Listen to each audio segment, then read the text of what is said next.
Mr. Creel will say the prayer, and let's have the mayor say the pledge today. Okay. Will you bow your heads with me, please? Father in heaven, Lord, we come to you tonight thanking you for your goodness, your mercy, your salvation, your grace, your forgiveness, and your healing. Lord, as we gather to conduct the business of the city of Biloxi, we just pray that you'd give us the wisdom to make decisions that would honor Biloxi, but also honor and glorify you and your will. For everything you are and everything you do, we give you the praise, the glory, the honor, and the thanks, and we ask it all in Jesus' name. Amen. I pledge allegiance to the flag of the United States of America and to the republic for which it stands, one nation, under God, indivisible, with liberty and justice for all. All right, play ball. All right, I just have to check. Mr. Shoemaker, are you ready? All right, Mr. Gray, are you ready? We're ready. All right, council, let's get to work. I need a motion to approve the agenda. So moved. Moved by Mr. Tisdale. Second. Seconded by Mr. Creel. Any discussion? All in favor? Those opposed? Motion carries 6-0. Mayor's report. Yeah, thank you, Mr. President. Ian, welcome from Congressman Tisdale's office. We've been working on the last month. Welcome to our meeting, and I think Walt's back there with you, right? So, and welcome everyone else to our meeting, and a lot of smiling faces. But I have a brief report, but I'd ask you, as a matter of fact, to spread to the minutes the expenses of the Biloxi Travel Club travel credit card. And I think that's pretty much. I got one question though. Yes, sir. Can you give us an update on what happened with the flowers and Columbia and all that kind of stuff? Well, it's back on the table. Okay. And this is 7 years ago. We had Mayor Rivas from, they have 3 or 4 names, but I know his last name was Rivas. And we've had, HCDC had opportunity to put a whole, scenario together. But 7 years ago, we went down to, actually, Rio Negro, Colombia, which is the sort of the international airport and trade center for Medellin. And there was a tremendous opportunity to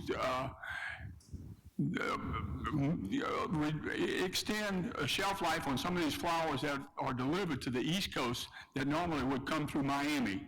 Well, we had the opportunity to fly directly to Gulfport and irradiate and do all the things that you need to do to get them in the country and give you about another 48 hours of shelf life.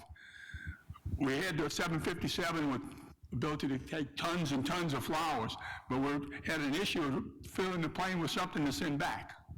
But that has changed, I think, with pecans. And so there is some opportunity. Shipping tons and tons of pecans to India. And so it was an exciting, visit with the mayor. And we signed Sister Biloxi and Gulfport and Rio Negro signed a sister agreement. So he had a tremendous visit. He and he's a physician. His wife is a physician. His daughter's a physician, and he's got a 16-year-old in high school. But they came and they were kind of felt a little warm here because in Colombia they live at about 5,000 feet, and you have 2 seasons. Wet and dry. Everything else is 72 degrees. That's why those flowers are so tremendous. But they felt the heat. I said, come back in a few weeks, it'll really get hot. So, but it was a good opportunity, and I think, that we may light that up too. But again, there'll be some research to see what we can make it work with. But yeah, it was. I think our visibility in South America is up there now. And I believe, Rick, I think that concludes my report, right? Thank you, Mayor. Thank you. There being no departmental reports, we'll move on to council reports. Mr. Gray. Yeah, we had a Carl Leggett or a Point Leggett fish tournament. Real nice. A lot of kids turned out. A lot of fish turned in. It's good to see all the kids out there turning in fish. Councilman Nell, he fished it, but I didn't see his name on the board.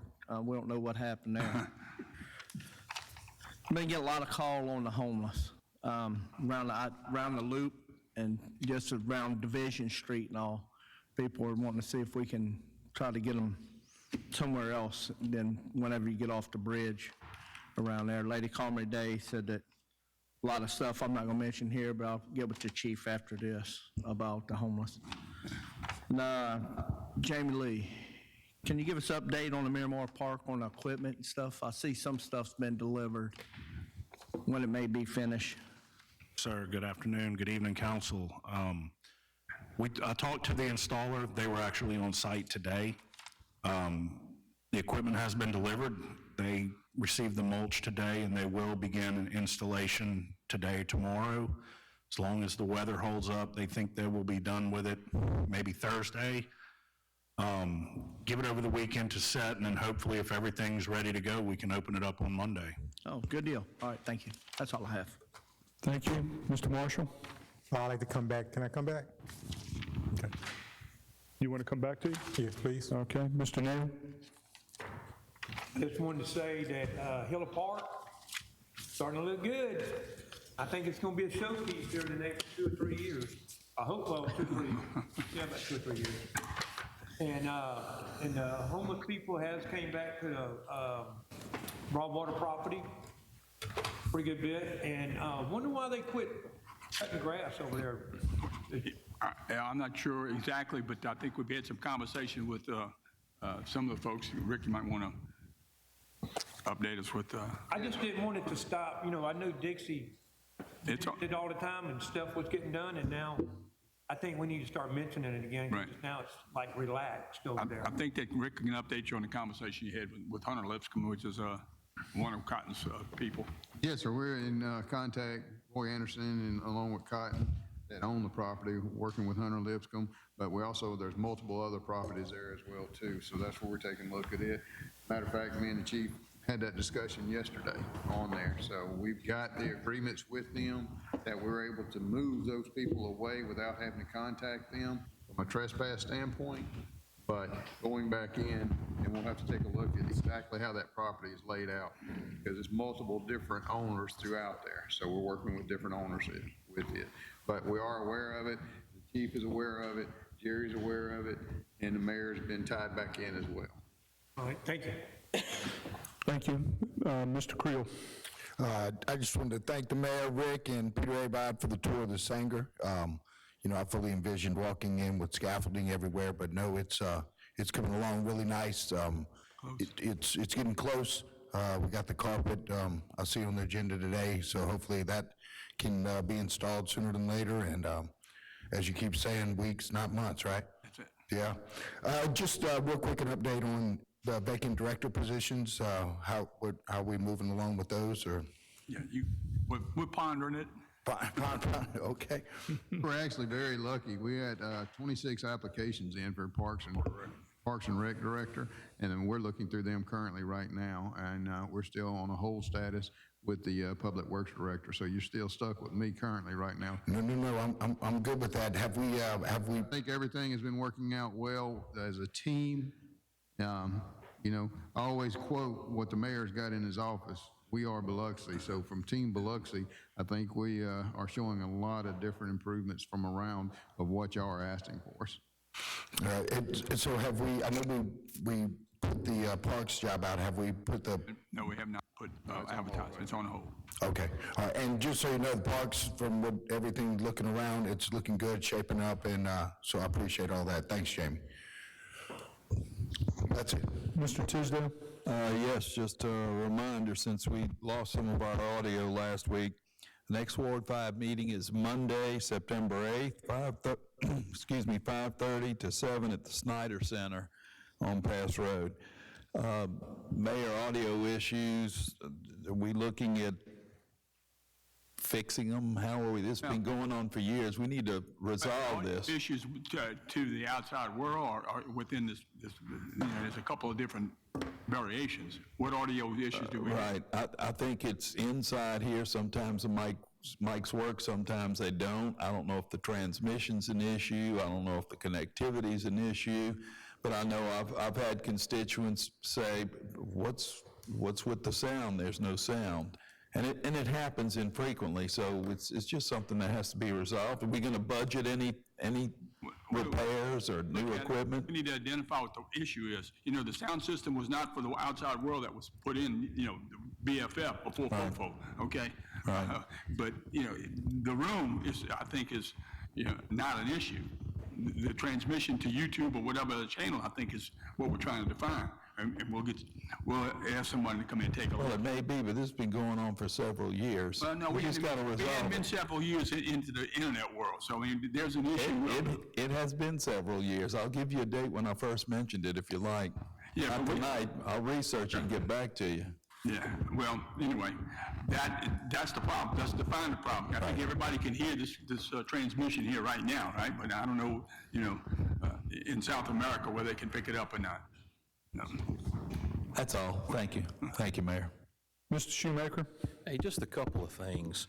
Mentioning the homeless, I've kind of gotten an uptick myself in phone calls lately just on homeless in general in the city, which they had kind of slowed down or almost, I hadn't gotten any calls for a while. But anyway, so I agree. Maybe that's something we need to, if there's anything we can do like before. I don't know what the answer is. But second thing, Finch's Coffee House in Wool Market, Ward 7, just opened recently. They've been running out of a trailer. They just opened their business finally recently, last couple weeks, right there on Wool Market Road. So hopefully everybody can get by and support another local business. And lastly, Rick, I appreciate last week, I mentioned something in the council meeting about grass getting cut under the I-110, and that was taken care of immediately after that, like within the next day or two, so I appreciate that. I think it looks a lot better too. Thank you. That's all I have.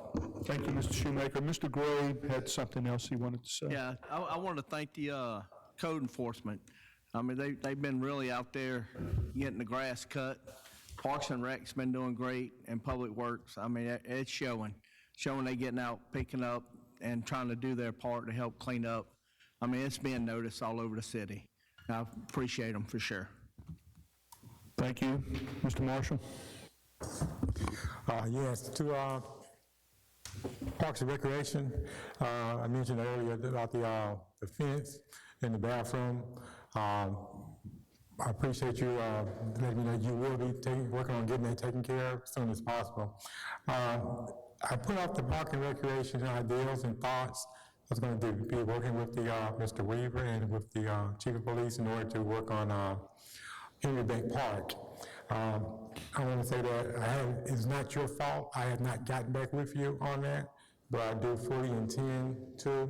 I've engaged with several members of our community, and they are 100% in favor in enforcement of the existing park rules. And it's just a matter of us sitting down and with the mayor also and coming to a conclusion as to how we're going to fix that.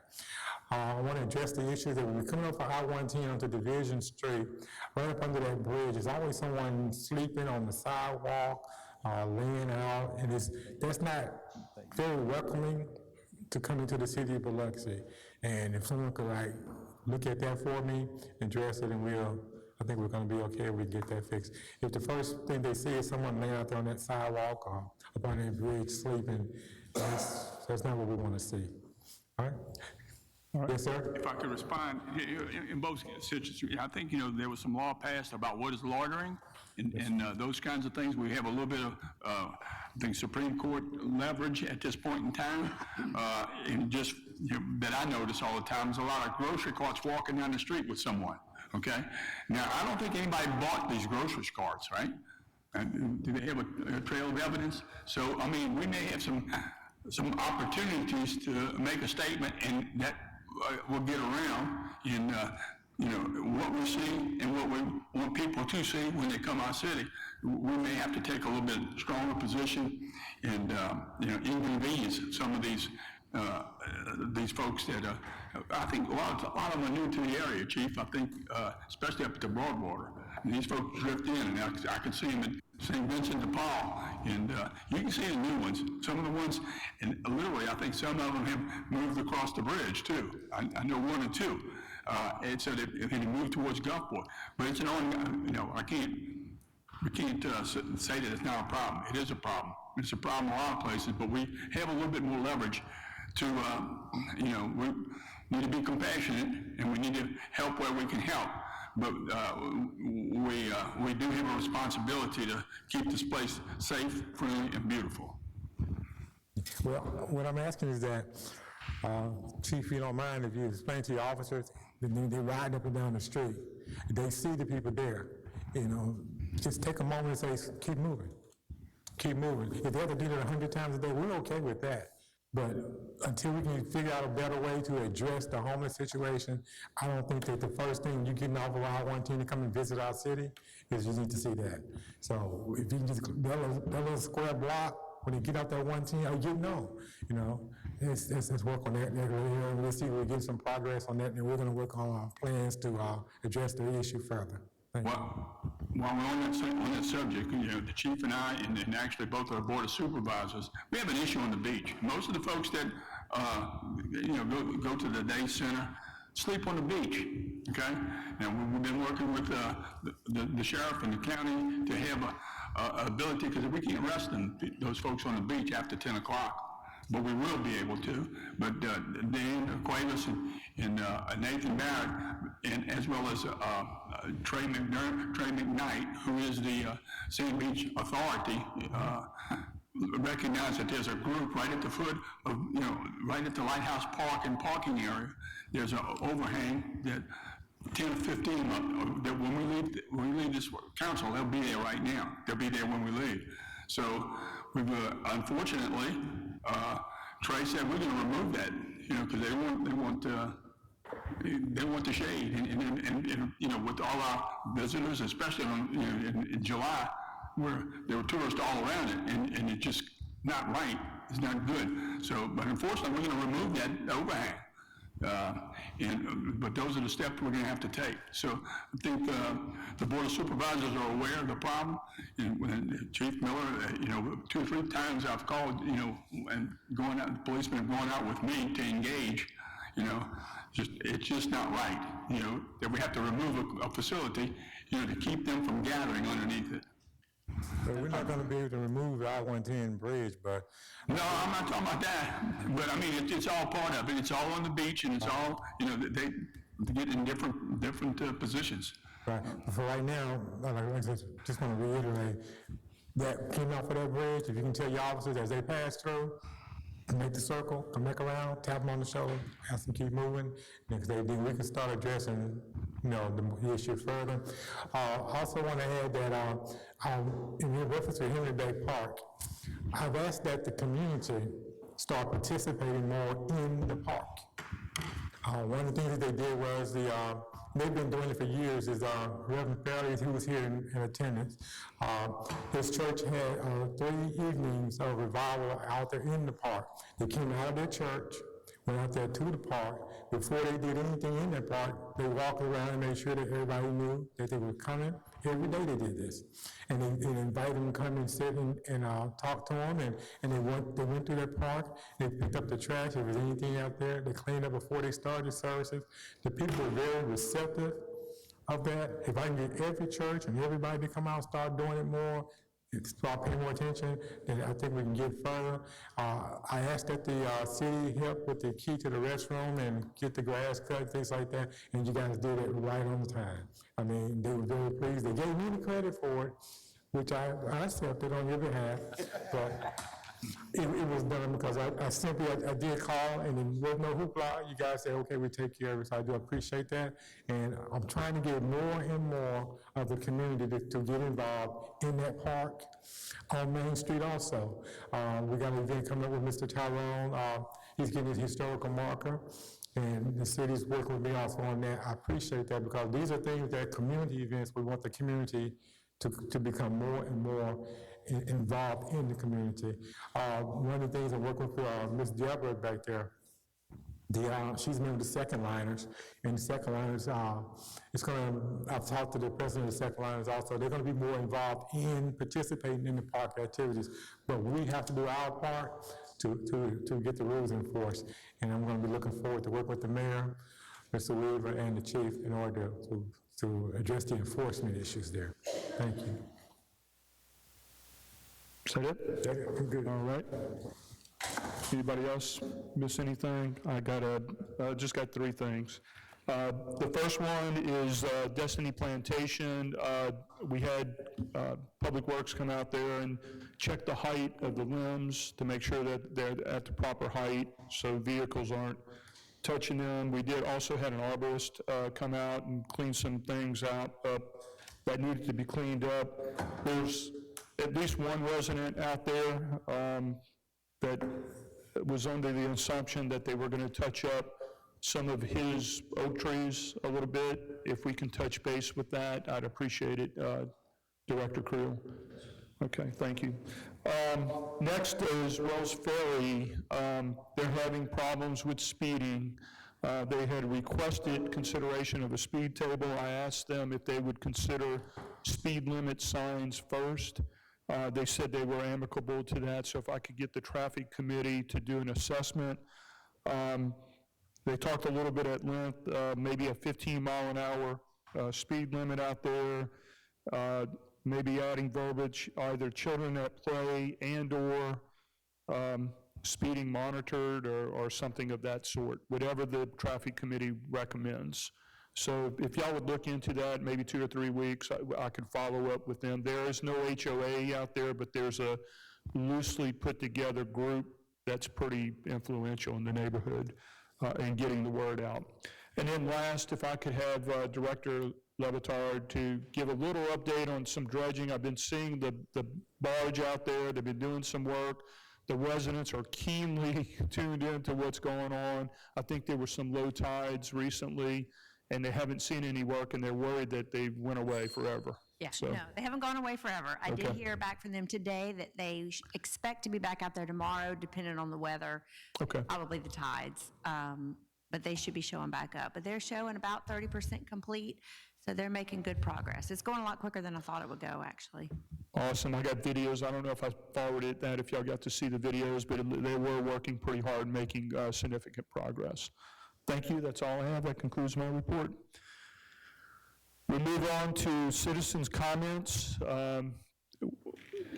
Depending on how it goes, you have 3 minutes. We're going to stick as close to that as possible unless we don't have a lot of people coming up during citizens' comments. We may give you a couple more seconds. But keep in mind, you have 3 minutes to speak on any topic. This is not a question and answer, so if you have some thoughts or ideas you want to present to the administration and the council, this is your time to do it, but there is no give and take in this portion. So I'll start on my left, your right. Raise your hand to be recognized. When you're recognized, come up to the front, sign in, and state your name clearly for the record so the clerk can record it. Okay, put your hand up in the back, come on. Yep.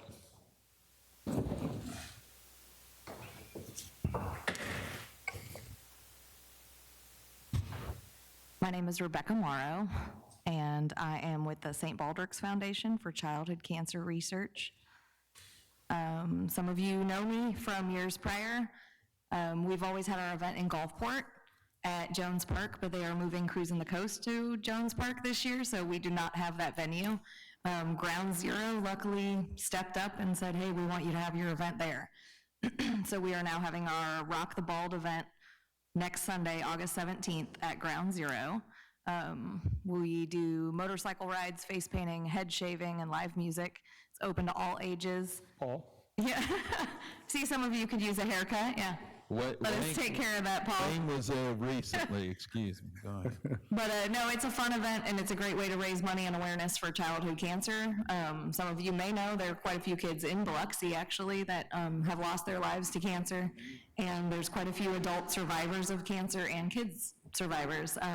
One of your police officers actually has a son who is going through cancer treatments right now, and he's one of our honored kids. So we just take the day to have fun, listen to some good music, eat some good food, and raise some money for childhood cancer research. We'd love to see you guys there. It's a great opportunity to kind of show the community that you care about these kids. I've been a volunteer with St. Baldrick's for about 12 years now, and I absolutely love it. They're a great organization that donates money to childhood cancer research, which is one of the least funded from the government of all cancers. We actually donate money to St. Jude and other hospitals like that. So we work together with all of these hospitals. And as an organization here on the coast, we provide Christmas gifts and funding to parents and kids locally here as well to give back. So it's going to be Sunday, August 17th at Ground Zero. We'd love to have you guys come 3 to 7. But we're also doing a Rock the Cure for brunch that same day at Ground Zero from 11 to 2, and there will be $15 bottomless mimosas. So leave the kids at home for that one and bring them to the next one if you want. But it's all ages, great time, like I said, at Ground Zero. And we're hopefully going to be going gold in September with the proclamation with y'all again. And I just heard Pascagoula is in, so I don't know if you remember from last year, but we had almost all of the coast cities go gold for Childhood Cancer Month in September. And if we get Pascagoula, that will be all of the coast cities going gold for childhood cancer, which means a lot to the families locally. So I appreciate your time, and I hope to see you guys next Sunday. Thank you, Ms. Morrow. That's my daughter wooing me, sorry. Come on. Back, yes.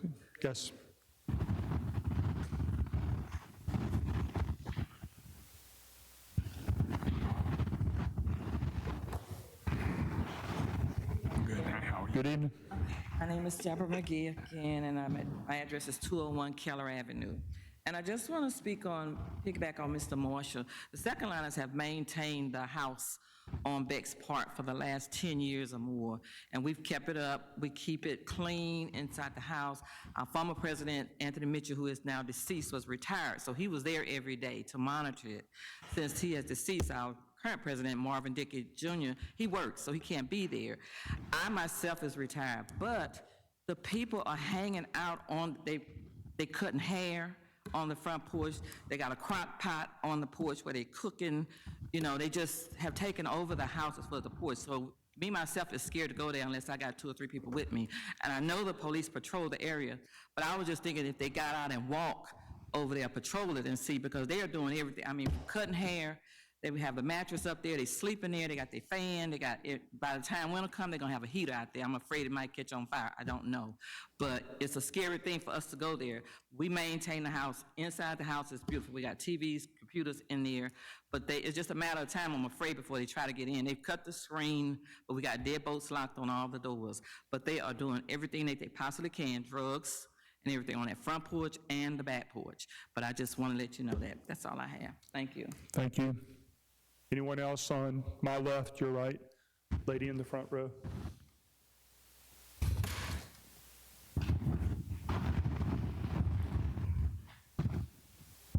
Hey, everyone. Lori Silvestro, 181 Iris. I just wanted to actually come up here and give some thanks to some people who really have helped us out a lot over the last couple of days.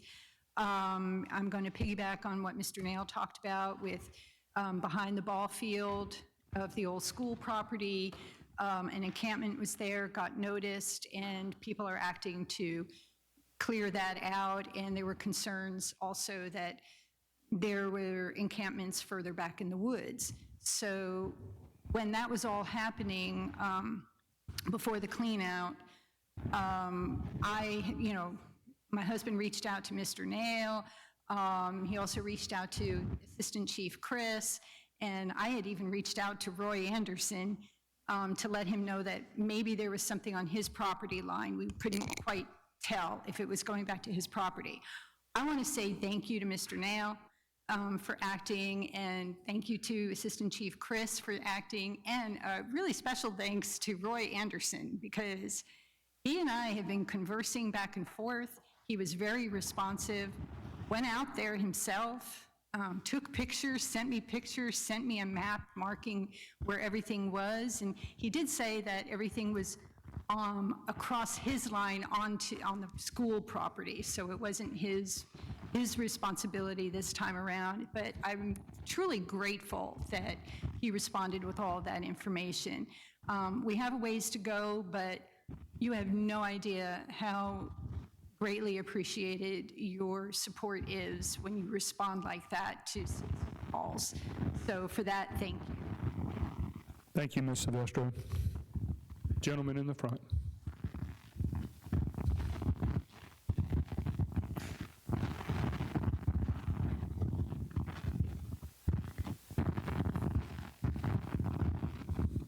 evening. My name's Charles Forbes, and I live at 39 River Birch Drive. And I believe everybody from Mr. Shoemaker over to the CAO are very familiar with who I am. I have an issue with a drainage ditch, as I refer to it. Cleo, can't remember his last name, prefers to refer to it as some weird name. Well, he doesn't like me calling it a ditch.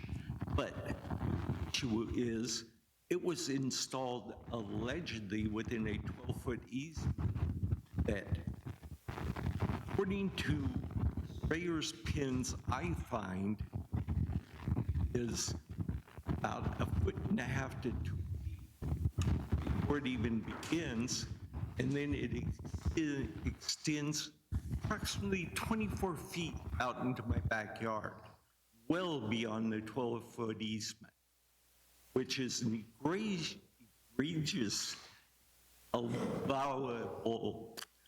It has eroded terribly beyond where it should have. And that's because the city has done absolutely nothing to maintain it.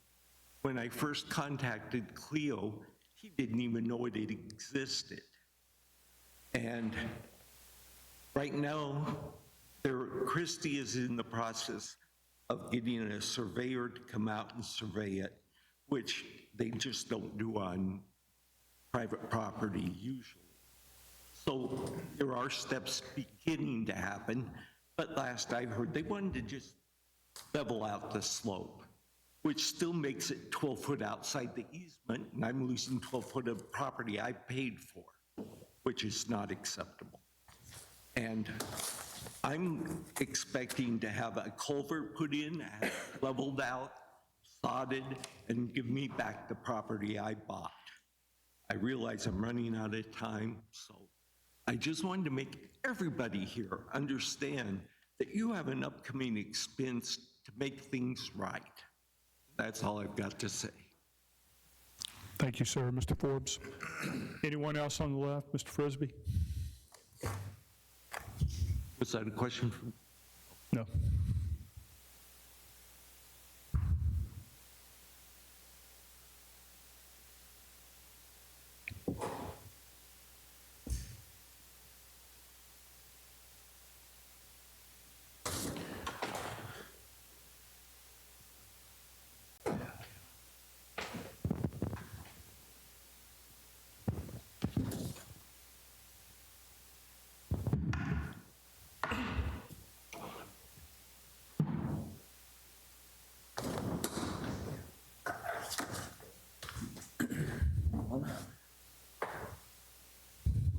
Good evening, Mayor, Council. My name is Philip Frisbee. I'm representing Pitcher Point Investments.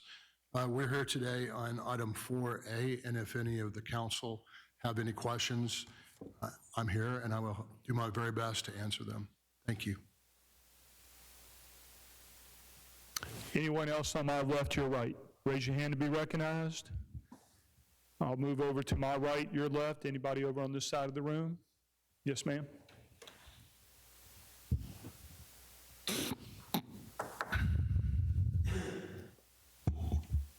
Good afternoon.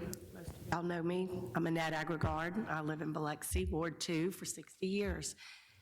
My questions are, I've listened for about a month and a half now, since the new administration has come up, about the different things that we should be doing to try and put more pressure maybe on Parks and Recreation or Public Works. But as a community, I think we should take leadership in our own properties that we own in our own communities and take care of them so we can lead by example. I've lived in my ward, which is on the other side of the tracks, most people say, but it's my ward, it's my house. It's off of Howard Avenue. At one time, it was considered a very prominent area. It is now gone blight. There is a lot of homeless. There is a lot of abandoned homes that some cannot seem to be resolved. My question is for a few things to happen. A couple of weeks ago, Mr. Marshall, you said something about this grant money to help people with their homes. My question to you, and you don't have to answer it tonight, but it's just a challenge that may be on the next meeting. How many people in our ward, Ward 2, that are property owners, that live in our homes and generate property taxes, that are registered voters? Because I know on my little street, there is 7 homes, 4 property owners, 2 registered voters. On the corner, there are 7 rental properties that have made my property go down in value. So as my leader, what can we do to make our properties go up? I think taking ownership of cleaning our properties, maybe finding out who owns these homes, who owns the rental properties, who is responsible for taking care of cutting the grass. It shouldn't be my job to have to call the inspectors every month and say, hey, Keller Avenue and Peyton Drive has grass up to the windows. What are we going to do about it? They have busted windows. It needs to be a community, not just your ward, but in a whole. So I would like to know how many of these property owners generate taxes and are registered voters that we can maybe work together as a community to try to clean up our ward. Because Ward 2 is not the same as 7, which is Wool Market, or 5, or 4, or over there. We are the black eye of Biloxi. We can be bigger. We can be better. We're right off of Howard Avenue. We just have to do better. And starting is by our leadership of our councilmen. Thank you, Ms. Agregard. Thank you. Thank you. Anyone else on my right? Raise your hand to be recognized if you'd like to speak. Anyone? Anybody in the back of the room? Anyone at all that I may have missed? All right. Public comments is now closed. We'll move on to the policy agenda. Ordinance to approve a zoning map amendment to authorize a change in zoning for a portion of 2 parcels of land from RS10 low-density single-family residential to RB regional business for 15039 Lorraine Road.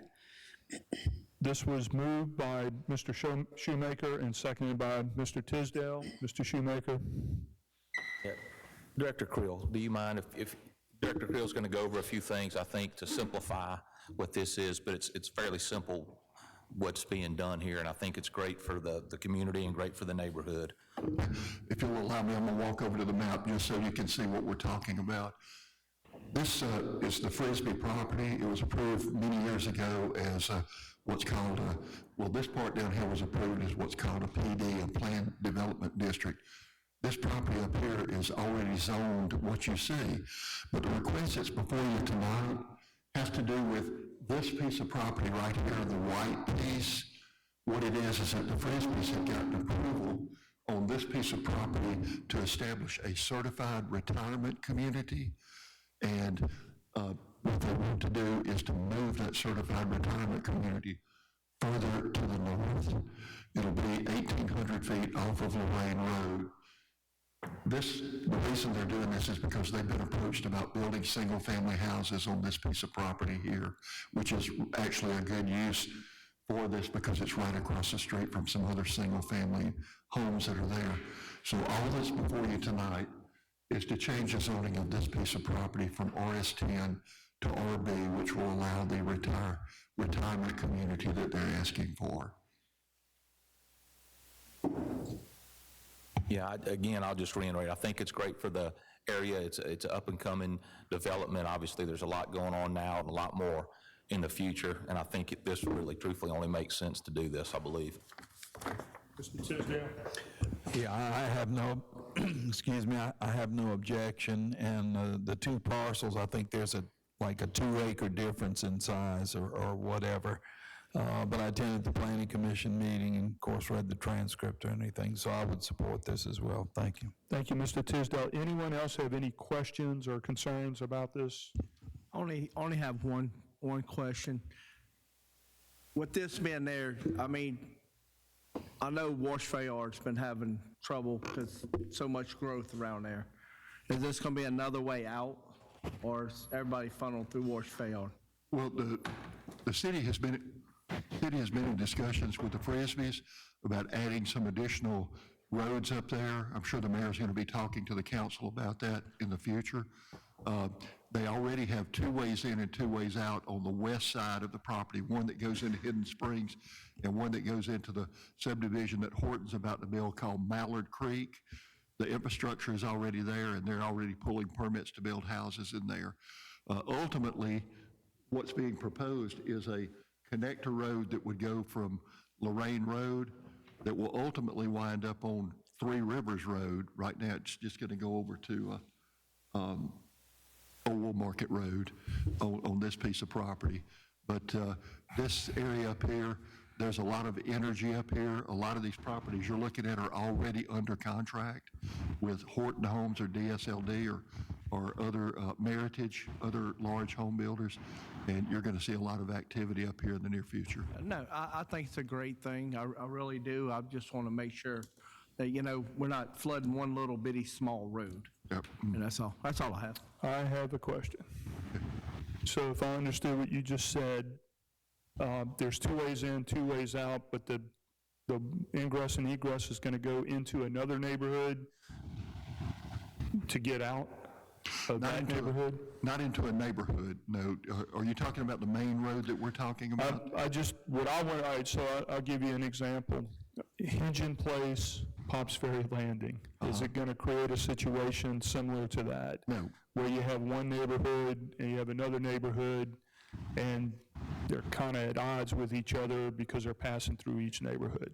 All the properties that you're looking at are owned by the Frisbees right now, and the builders that are building there know exactly what they're getting into. Okay. You're not going to have a situation where you have very expensive homes on one side and smaller homes on the other side. So, And the issue, just to clarify while I make that comment, the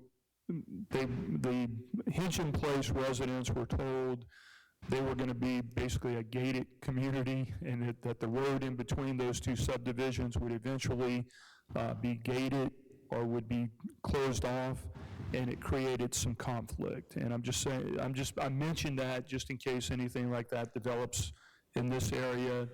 Maybe there needs to be a plan to avert that.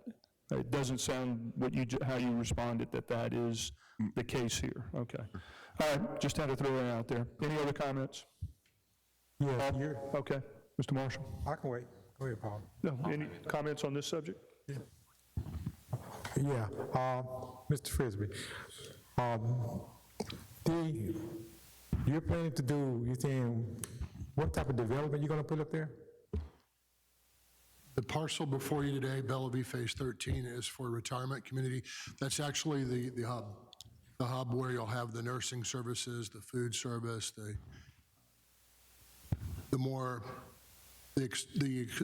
extended care facility, and that's on a commercial corridor, so it's... What do you call extended care? What do you mean? No, I'm sorry.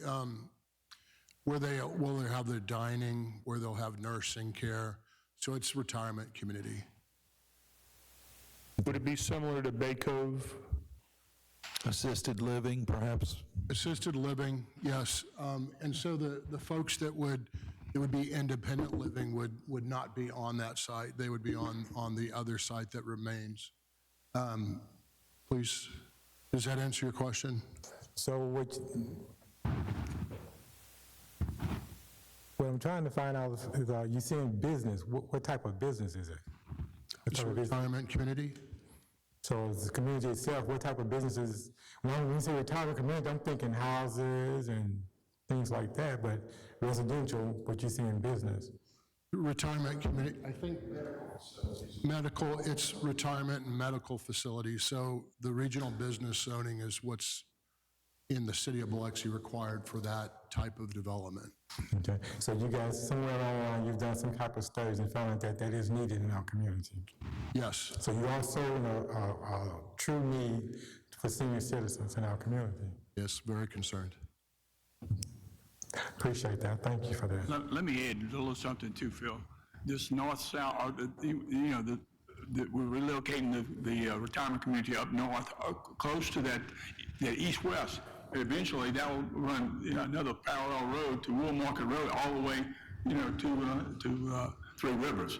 Yeah, so that's what I was That could about to be, comment on. it could be financed a lot of ways. We're talking probably $7 million to do both roads, east and west and north and south.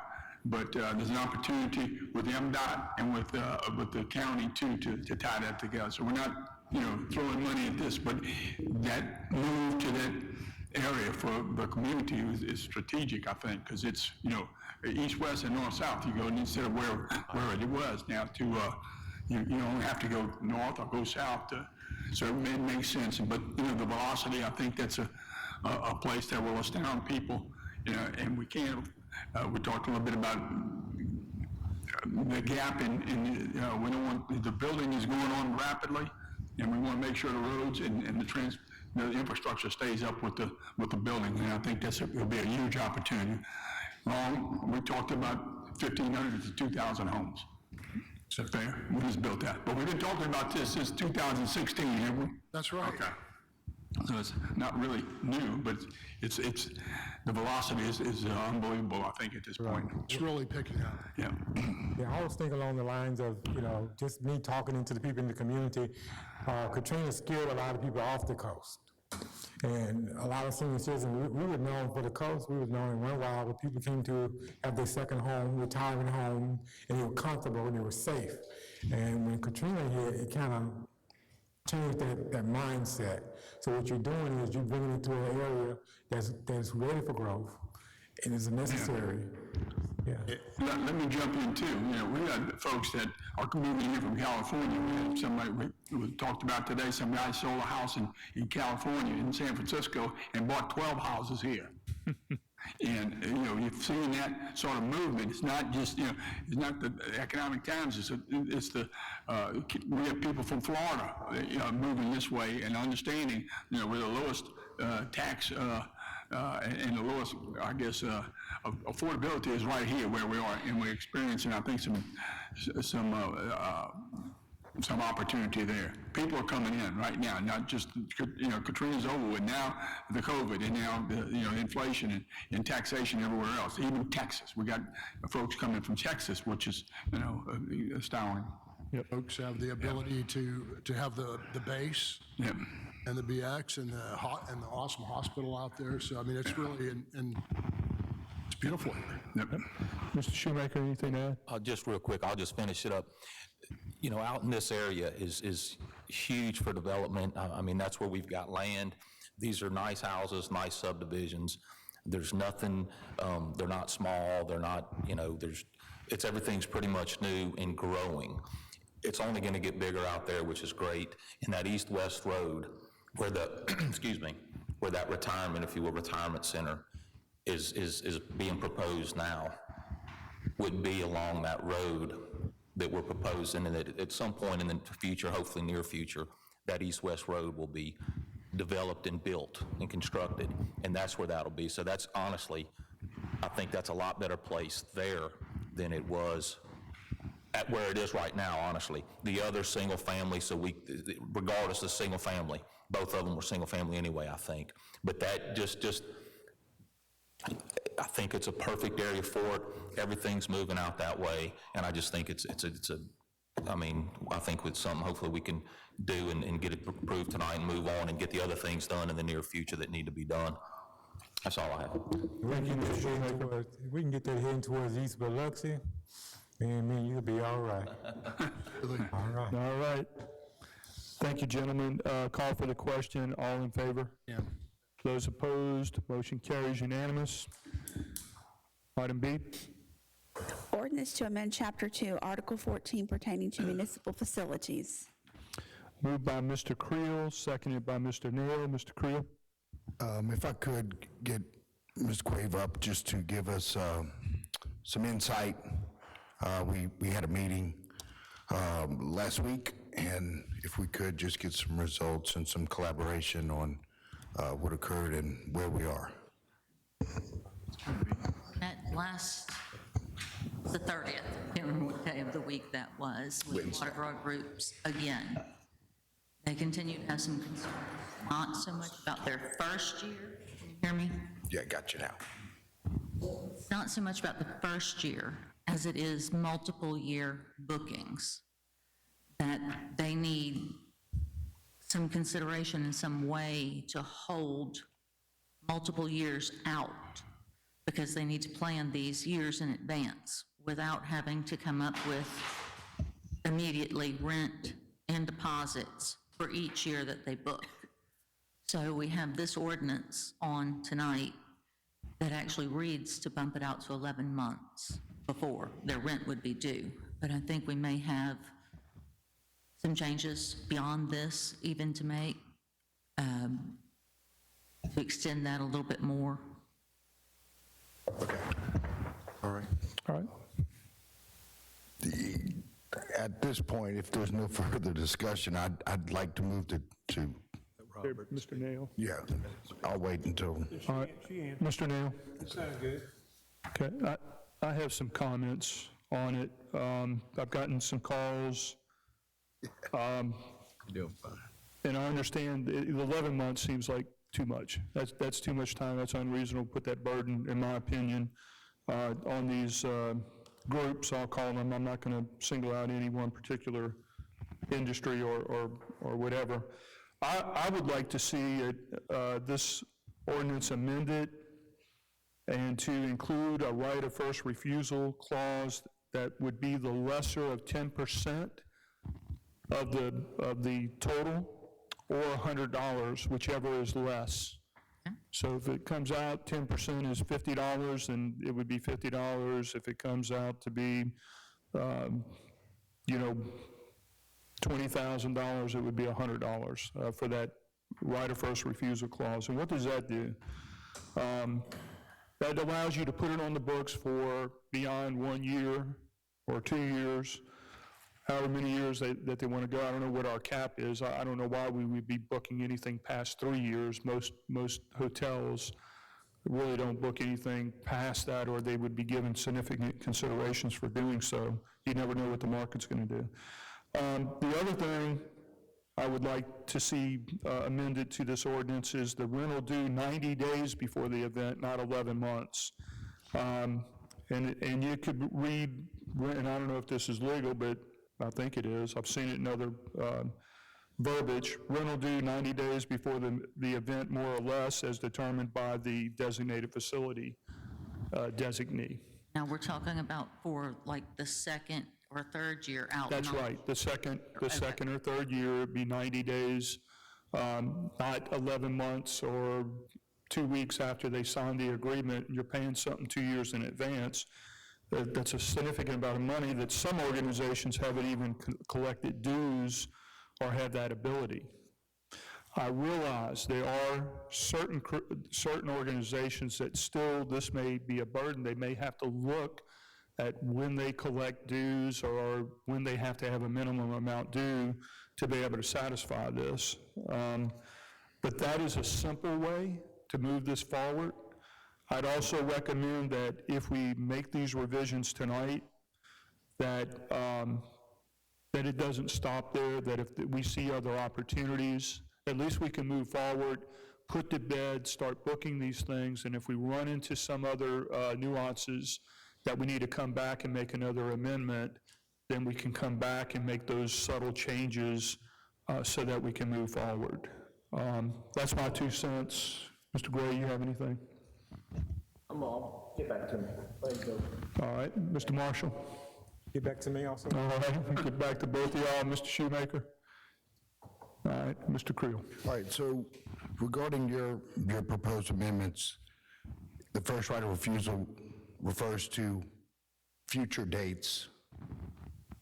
Beyond 1 year. So these Mardi Gras groups, they don't have a calendar date. They have a time. So it's the second Saturday after the first Tuesday, or however you figured. It's all in relation to Mardi Gras, and as Mardi Gras moves, so does their ball dates. Correct. So it would be, for example, 2026, they're reserved. If they wanted to reserve or hold the date for 2027, they would have to pay the 10% or the $100, or the deposit plus the 10% or the $100? No, just the 10%, I That is believe. the cost, that is. So just the 10% to hold that future date for the next year? 10% or $100, whichever is less. At the Okay. center, the deposit is $1,500, so that would be $100 to hold the date. At the Greenwich Center, the deposit is $600, so that would be $60. Okay, so it's for the 1 year, not 2 years past. So if they wanted it to do it for the second year, that would be 200? So if they during 2026, they got their ball book, they want to hold that date for 2027, it's $100 or 10% less. If they wanted to do it for 2028, it would still be the same thing, but that's as much as we're going to let them go. That's right. All right, next thing you had mentioned earlier, 50,000, that's, okay, that's gone. That's right. Okay, as long as, I guess the point I'm trying to make here is Mardi Gras has been here since before me. And all of a sudden now we're having an issue with holding dates, reserving venues, and for some reason we got way out of line, and we're putting hardships on the groups that are generating revenue to the city during a time that's what they do. I mean, it's one after the other, Friday, Saturday. You got some that are booked on both nights. I just don't understand how we're putting hardships on these organizations all of a sudden. Well, let me kind of say that it's a perception, but we've always accommodated, like I said, based on whether it's early or late, and numbers that we made to schedule it based on the moon. I mean, when Mardi Gras hits. That's right. But, the thing is, there's a perceived set of problems, but in reality, we're going to work with people. We've been successful over 117 years with regard to working with these folks when it comes to using our facilities. I think Rachel, in a spirit of working together, we eliminated a lot of cost related to what's available, what you need to be charged for. But the whole idea is we're going to make it work, and we may have to tweak this or that, even after if this is done. But we're going to accommodate all of those groups. Yeah, I mean, some are larger, some are smaller, and these new and upcoming groups, some of these groups can't hold money past a year because of the type of organization that they are. They have to zero out the account in order to avoid paying a tax, and then for the next administration to take over. So if we're going to put a hardship, but I think this right here, with you taking our previous conversation, just putting that in paper, I think that is something that both parties can live with. I think the two biggest keys that I've heard is them being able to hold their historical dates, and then the timely process of when they have to pay their money, because some of them don't start collecting dues until April, and so that's why it makes it difficult for them. So if I could, I don't know if this is out of the realm, I see Ms. Sandra Cobbett here. She's a representative of one of the groups. Is there any way I can call her up to ask her if she would be any opposition to what's being proposed? Good move, that's what I was thinking. Thank you so much for all of your suggestions, Mr. Glavin. I appreciate that, and you too, Mr. Creel. And yes, I think all of your suggestions are something that we can actually work with. As you stated, the 11-month one that was in there, well, because Mardi Gras fluctuates from year to year, you might be paying that full amount on the day of your ball the previous year, the year that you're having that ball, and the officers for that year have not taken over, or the membership fees. I know our membership, we have moved ours from August to July to June, and this year we had it in May, just to assess, to get our monies in so that we can do things. Because as you know, the cost of everything is going up. So. Well, I don't want to steal the mayor's verbiage, but we are Mardi Gras. That's exactly right. So, like I said, I really appreciate that. So the proposal that's being presented by the president is acceptable from your standpoint? Very much so. Okay, now, real quick, and without going into huge detail, just off the top of your head and in that tablet of notes that you have, What would other concerns be that we could possibly address as well that you may have an issue with? Like I said, the main one was the historical dates and how we fall in line, and as we've done for many, many years, that was a huge, huge issue. I'm sure the mayor has heard about it from family. A little bit, he said. And the other thing was the cost. I know, I'm going to use Southern Nets as an example, okay? Our deposit was $1,500, and to pay everything in full, we wrote a check for $17,000 under the new old ordinance that was passed or read in October, December, March, okay?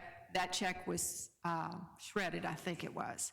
But yeah, I mean, as I said last time, we can do that, but the majority of these people cannot. That's impossible. So addressing these two concerns. Something we can actually work with, not just us. I'm talking on behalf of everybody. Yes, $100 is easy, something that they can set aside. Perfect. I Thank you. appreciate it so much. Thank y'all. I mean, don't leave. I have while you're there, thank you. While you're there, do you foresee any issues other than that? I know that was a big concern, but it seemed like, I know you can't answer for other crews or anything, but everybody's situation is different. Were there any other issues that are unaddressed that you feel may need to be addressed at this? You and I were at that meeting last week, and I just perceived that there were quite a few issues that still remained, not just the financial end, as Mr. Glavin related. I had mentioned maybe it would be productive to have a workshop. Do you still think a workshop is necessary, talking about the revisions and? If the suggestions that Mr. Glavin made go into effect and are amended into that, I don't think there would be a need for a workshop. Okay. I think that pretty much covers everything that everybody was concerned about that night. All right, thank you. Thank you. Thank you for attending. Any other comments? Yeah, I got one. Mr. Gray? On here, on their first year, when is their fees are due? 90 days. On their first year? Yep. Okay. No, that's all I have. I just want to make sure. So you need to table or no? Thank you. All right. Okay. Any other comments? Call for the question. All in favor? Those opposed? Well, that's all in favor as amended, correct? As amended, this is voting on the amendment. Okay. Okay, no one moved the amendment. Oh, did I not make the amendment? Talked about it. I just talked about it. Thank you. Make that motion. I'll make a motion to amend the ordinance to include a right of first refusal that will be the lesser of 10% of the amount of the rental, or $100, whichever is less. And that the rental will be due 90 days before the event, more or less, as determined by the designated facility manager or person. A second. Second by Mr. Creel. Any discussion? All in favor? Those opposed? The amendment carries. Now we'll vote on the ordinance as amended. All in favor? Those opposed? Motion passes unanimous. Move on to the next item. Resolution granting conditional use approval to authorize a short-term rental located at 132 Duquesne Street. Wayne, would you like to motion that? Motion. I'll make the motion. All right. Motion by Mr. Gray. Second. Second by Mr. Creel. Mr. Gray? There's a short-term, Jerry, can you come up?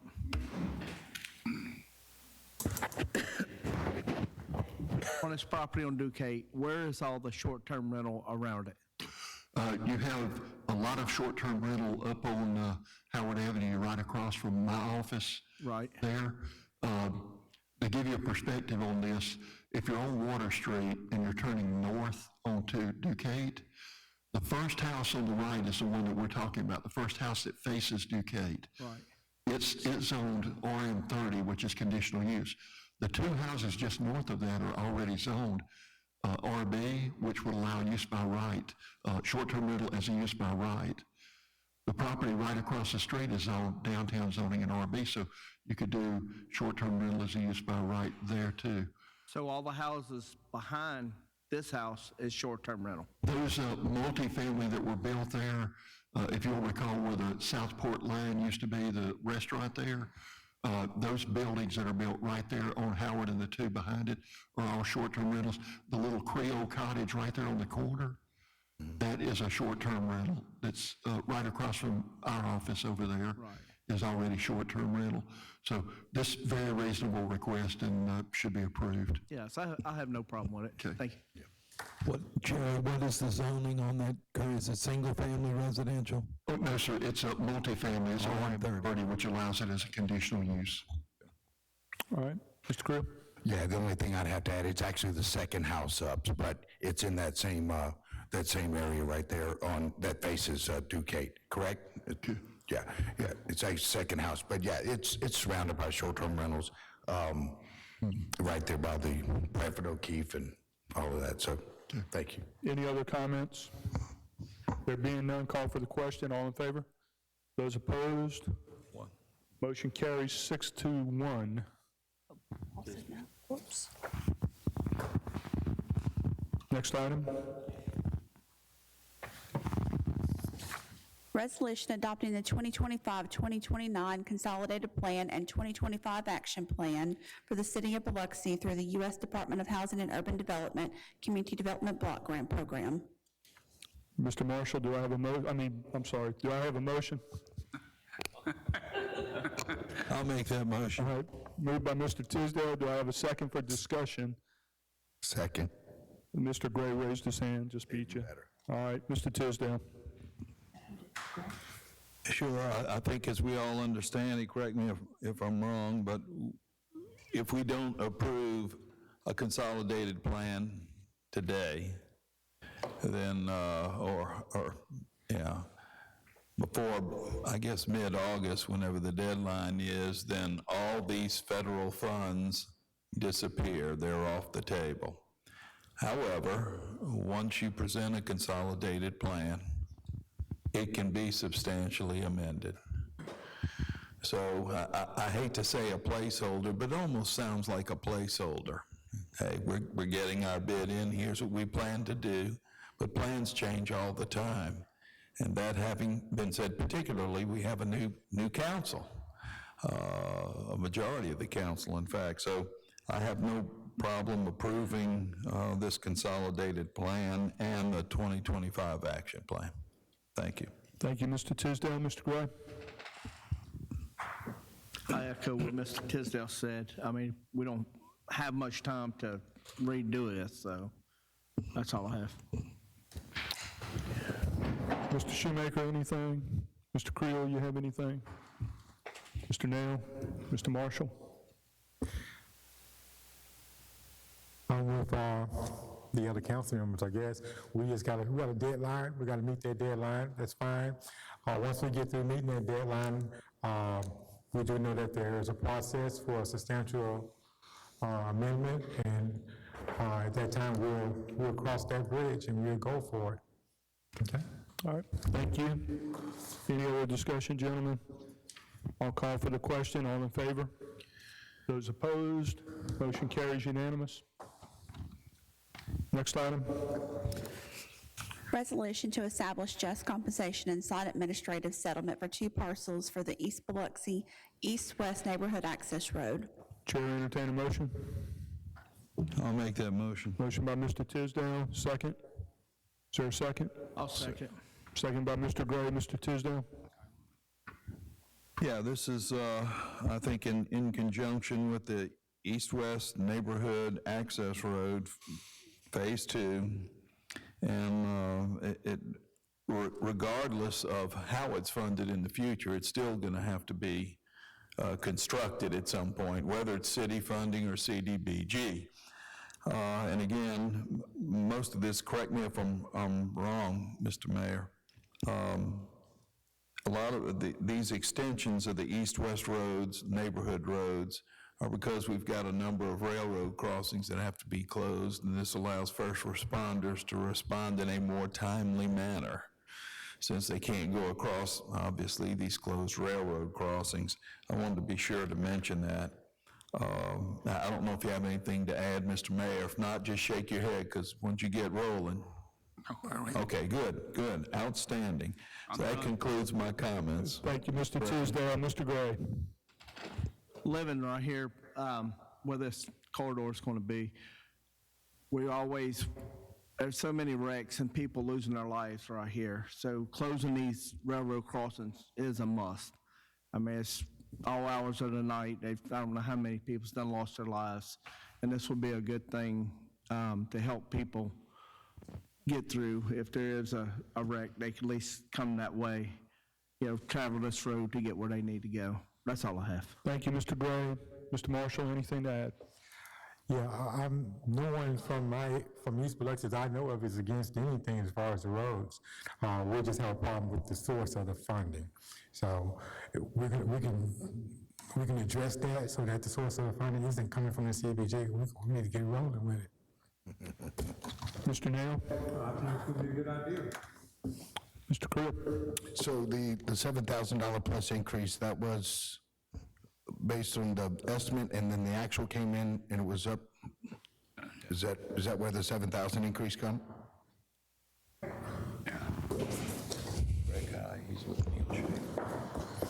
I see you back there. Moving around. I'm Craig High with Neil Schaefer. I'm basically doing the acquisition for the city, and that's my role. And when I approached the property owner, she requested me change some of basically the improvements changed, and that's what the additional money is. We had an appraisal done to begin with, and so for us to be able to change, I can't change the appraisal, but I can do an administrative adjustment, and that's what we're doing now. And so it just increased by that $7,000. Okay, perfect, thank you. Okay. One more question for Mr. Craig. Greg. How long has this project been going on trying to get it done? Well, I actually started in '21. So we've been working on trying to get the property purchased. We did the first phase from Porter over to Quarrens. So now the goal is to go on over to Benaki, so that allows us to close Benaki and Quarrens. And that first little phase has worked out pretty good. I don't know if y'all realize, but when you go down Quarrens now, since they worked on Division Street and they put the median down, you can only go right on both of those streets. So this will help people be able to go the other direction and get out. All right, that's all I have. Okay. Thank you. Mr. Shoemaker? My question's been answered already. All right. I do have another question. Mr. Marshall? We're not setting we're not outlining where the funds are coming from right now, are we? Somebody want to answer that question, outlining where the funds or sources of funding? I need you to come up here. That'd be nice. I need you to come up here, Ms. Pickett. Speak clearly in the microphone so everyone here and everybody out there can hear you. No, before you say anything, let me be clear. I did not call you up here. I know. Thank you very much. But to answer your question, that the funding for that $38,000 is already in the current 23-24 CDBG budget. Okay. So it's already in place. And that has nothing to do with this, what we just voted on to go forward. No. That's all I need to make sure of. Thank you. I told you I'm gonna be good today. Thank you. You're good. Thank you, Ms. Pickett. It's good to see your smiling face up here. I didn't call you. All right, call for the question. All in favor? Those opposed, motion carries, I believe unanimously. We'll move on to the consent. Do I have a motion for the consent agenda? Moved. Moved by Mr. Tisdale. Second. Seconded by Mr. Creel. Mr. Tisdale. Yes, on item F, Christie, it's the drain at Nativity School, and do you know, you may or may not know what the history of the drain is. I went and looked at it.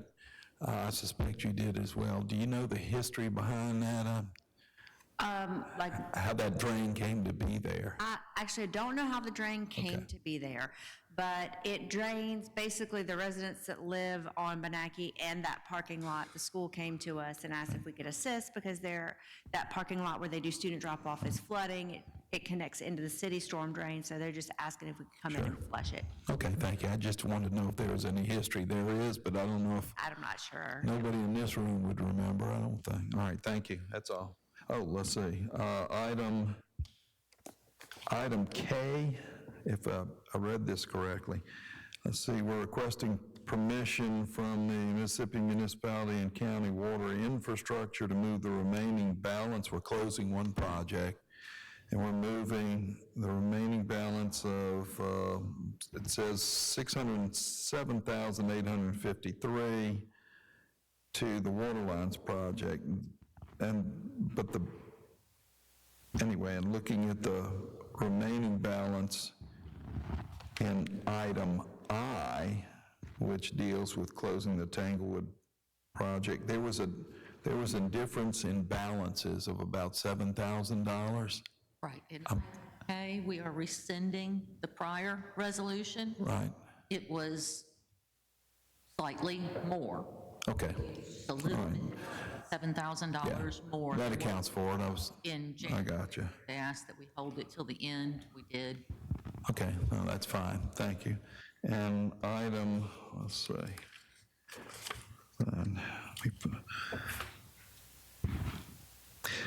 It deals with the Sanger project.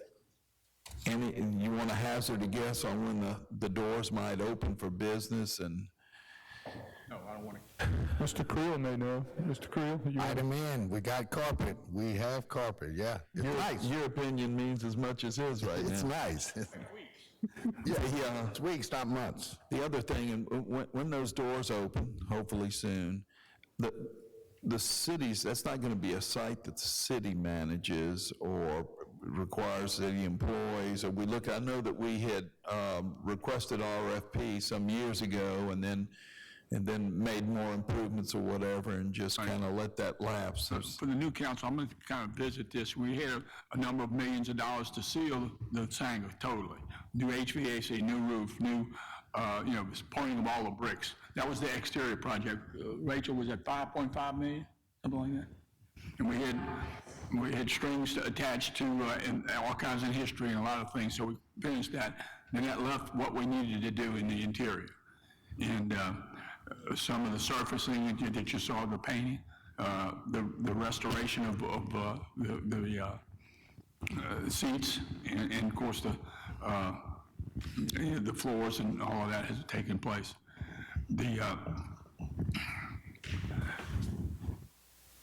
We're trying to figure out, what exactly is needed to turn the lights on, new lights, okay, new audio and new video. We're hopeful of a pretty significant investment to the tune of $300,000 or $400,000 for this video wall that most new venues have, and no one, no auditorium will have like we would have.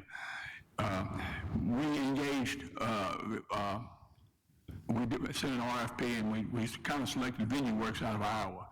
And there was a number of things that they told us we had to do. Well, we had, we only had $4 or $5 million to do them, but through doing what we did, over the course of time, we're in a better position to say, okay, this is the venue that you're going to manage, or if we go out again for RFP, we'll have a better position on what we've already supplied, and the bathrooms and ADA and all these things are in place now. So I mean, substantially,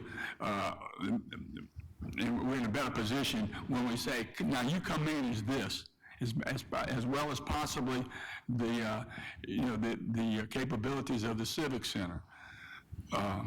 So the Civic Center, a couple, and maybe Greenwich Center too, but there's in this one proposal, they had a pretty significant amount of money that they would invest for food and beverage. That would maybe the Sanger, as well as the Civic Center, as well as the Greenwich Center, and maybe the ballpark, when it's our opportunity to pick those things. So there's to tune of about $200,000 that they would set up. This is what made, Venue Works attractive. But, and again, they manage some significant places, but we're in a better position to negotiate, hey, this is what we really want them to do. To answer your question, no, we're not going to manage it. At least, after we have the ability to say, okay, this is exactly what we want you to do, and this is exactly the commission that we want to do. Unlike we did at the ballpark, we're going to do it the right way because we have invested significantly in that facility, as well as the Civic Center. Take a breath. What was the name of that company again? Venue Works. Venue Works, thank you. We have the RFP too. I mean, we'll revisit that, but it was, at the time, we didn't have anything finished. We didn't have anything from the lighting or the audio visual and some of the state-of-the-art things that they would say, this is, you gotta go put it up and then we'll manage it. Well, we've done everything except for those, the lighting and the audio visual. Would they be interested, in dealing with, we have 10 event days at the baseball stadium. Would they be interested in? Yeah. That's why I would think we would visit the Civic Center, the Greenwich Center, and the Sanger, but specifically food and beverage. You want to give them the town green? Just kidding. That's all I have. We'll make them a deal. Thank you, Mr. Tisdale. Mr. Creel. Just to follow up what the mayor said, as far as the Sanger, the carpet, that's one thing that's missing. Kudos goes out to your Public Works Department that did a lot of the work in-house, that we were able to save some money by doing it in-house. The wood floor restoration, the seat restoration, the painting, and I'm telling you, it really looks good. It's first class. Let me also say, along the lines, doing this, we were taking off plywood cabinets, and we found a 9-foot 1972 Steinway concert grand. If you had to buy a concert grand today, it's about a $200,000 deal. We've already paid for that restoration. So it's waiting to be put back in there, and literally, it's we've already done that. So that piece has its own room now, and it has a place where it'll be stored. I think you're waiting for it to get put in there just so you can try it out. I am. But I mean, that's pretty significant because I know the Impact Center at the junior college, their piece was, it was a big fundraising event to put that one in, but we have one, and it's ready to rock and roll. Good, yeah, that's all I have. Colonel, it sounds like that acting Public Works Director is working out. Maybe we can keep it in place a little while longer. That's all you had, Mr. Shoemaker? Speaking of colonels and acting Public Works Director, I just F. Sir, you have done a fantastic job thus far. But all I'm going to say is F is the nativity drainage. No doubt they need drainage over there, but I've got drainage in Ward 7. You weren't here, Rick, but I've got drainage and ditches, some small jobs that hadn't been done in a year and a half. So not that we don't need to get this done, I just want to call that to the attention here tonight that I've got many drainage issues that we haven't taken care of. And I get this may be a bigger one, but I've got much smaller ones that I would love to see get taken care of as well. That's all I have. Mr. Clay?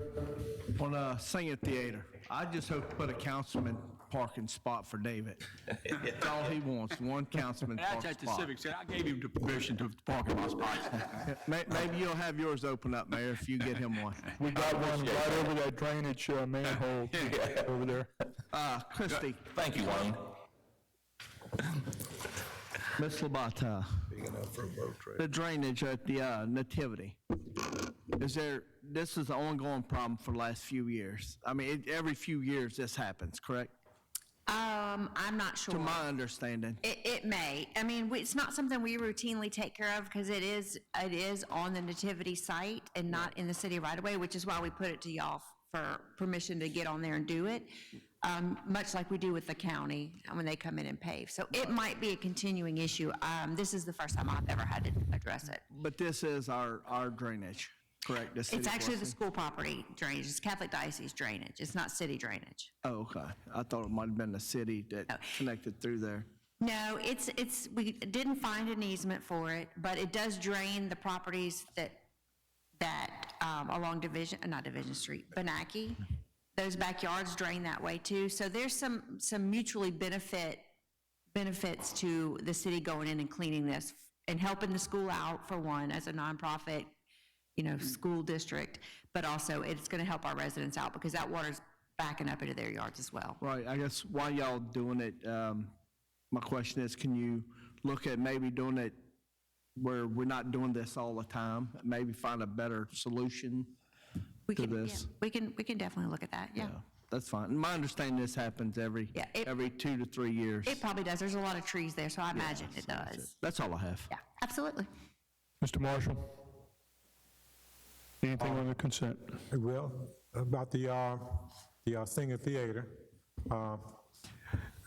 the first event, one of the major events, I believe it should be, I was blessed to hear our mayor sing with the band.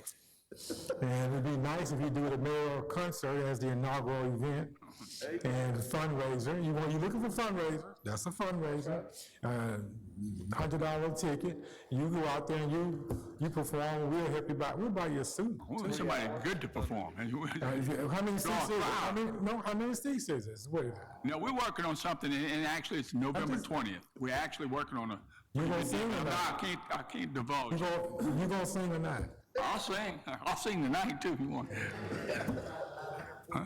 541, is that what you told me? No, November 20th.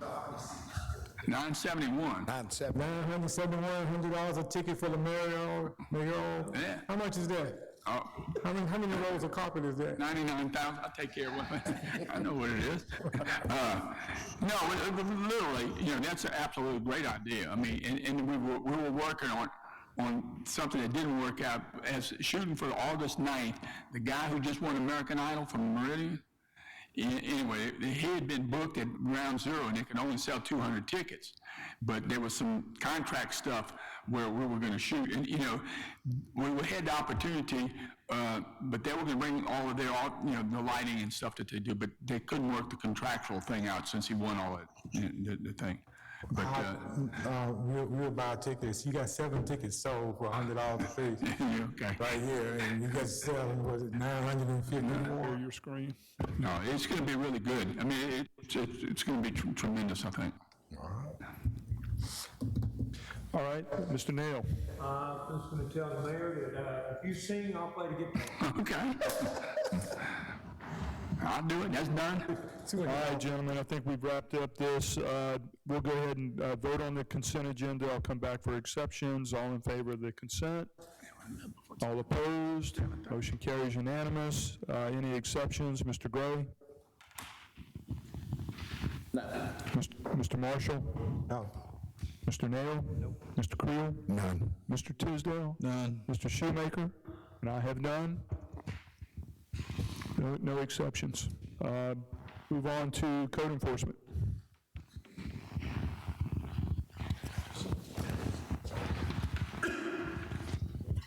Item A, Long T and Fong T Nguyen, 334 Maple Street.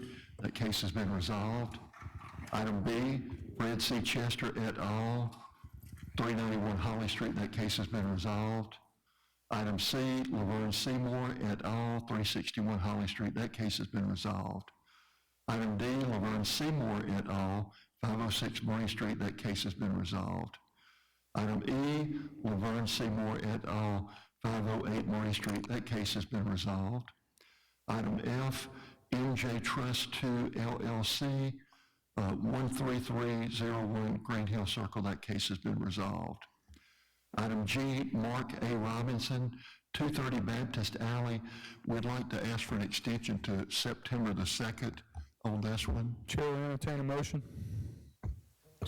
Moved. Moved by Mr. Creel. Is there a second? Second. Second by Mr. Tisdale. All in favor?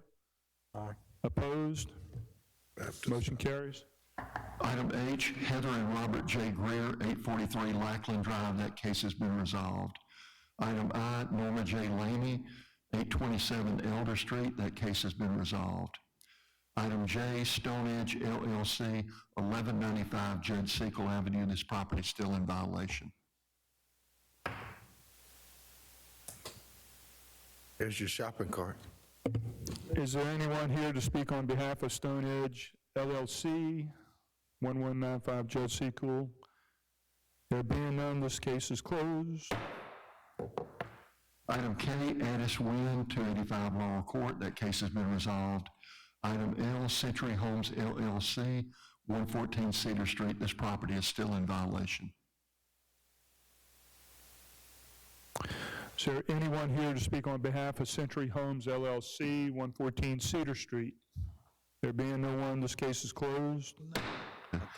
Item M, Groznia Patowska, 185 Jefferson Davis Avenue, this property is still in violation. Great. Is there anyone here to speak on behalf of Groznia Patowska? 185 Jefferson Davis Avenue. You got Jefferson Davis, right? Yeah. No one here, this case is closed. Item N, Robert L. Anderson Jr., 226 Iberville Drive, this property is still in violation.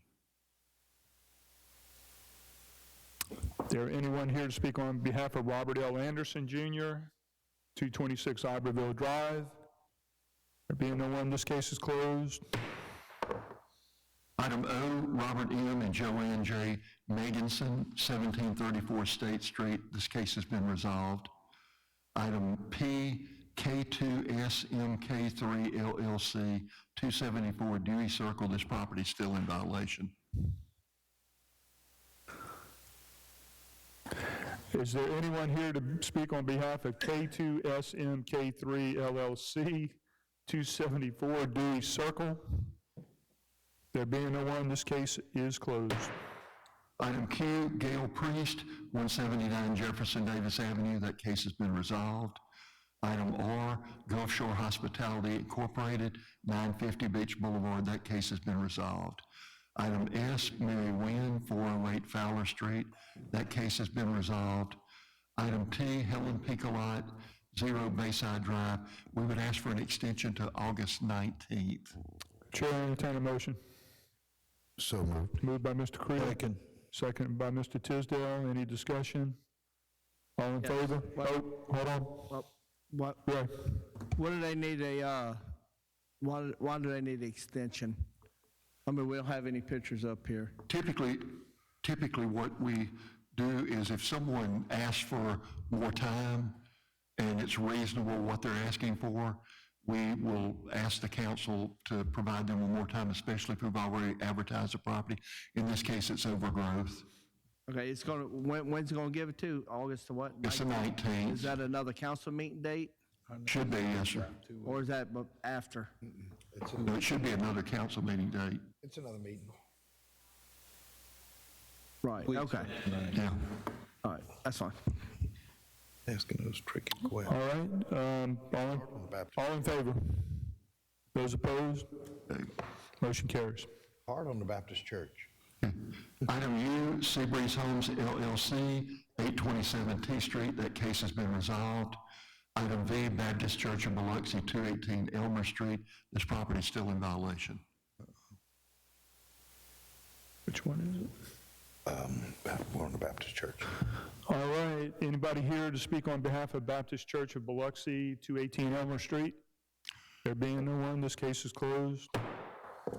Item W, M Markup LLC, 2381 Pass Road, that case has been resolved. Item X, Michael Piedescalzo, 163 Rossetti Street, that case has been resolved. Item Y, the same name, 165 Rossetti, that case has been resolved. And item Z, Ramunda and Ramoris Barnes, 215 Spanner Lane, that case has been resolved. All right. Enforcement cases is now closed. I was hoping X and Y. Move on to the routine agenda. Do I have a motion? So moved. So moved by Mr. Tisdale, seconded by Mr. Shoemaker. Mr. Tisdale, you had that look. I don't see Walt anywhere, so I have no questions. Nothing. All right, Mr. Shoemaker, you're up. I have nothing, thank you. Anyone else have anything on the routine to question? Anybody for the administration know how much money we got in the hopper? Nothing. $30,000 that is in, I think, phase 4 or something, but we'll get it in time. There's nothing to be spent, until it comes. We're still 60 days up. Okay. All in favor? Opposed? Motion carries. The chair will entertain a motion to adjourn. So moved. So moved by Mr. Creel. I'll second. Second by Mr. Shoemaker. Any discussion, Mr. Creel? Any discussion, Mr. Shoemaker? All right. All in favor? Those opposed? We're adjourned.